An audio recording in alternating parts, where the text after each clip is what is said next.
Hello दोस्तों, स्वागत है आपका इस नवे वीडियो में जिसमें आज हम देखने वाले हैं बीएचएमएस का सिलेबस। तो चलिए वीडियो को शुरू करते हैं। तो जो बीएचएमएस होता है तो उसके फर्स्ट सेमेस्टर में आपको यहाँ पे एनाटॉमी का पार्ट 1 रहेगा, उसके बाद फिजियोलॉजी जो होता है उसका पार्ट 1 रहेगा, उसके बाद होम्योपैथिक फार्मेसी जो होता है इसका भी सब्जेक्ट रहेगा, उसके बाद ऑर्गेनन ऑफ मेडिसिन जो होता है इसका पार्ट 1 रहेगा, मेडिकल इथिक्स ये सब्जेक्ट रहेगा। तो ये फर्स्ट सेमेस्टर में रहेंगे।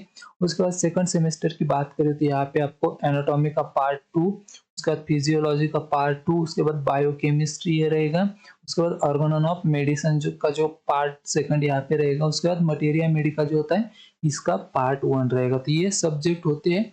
और इसके बारे में और भी कोई जानकारी चाहिए होगी, कोई सवाल होगा तो आप मुझे कमेंट में पूछ सकते हो या फिर आप मुझे इंस्टाग्राम पे भी डीएम कर सकते हो।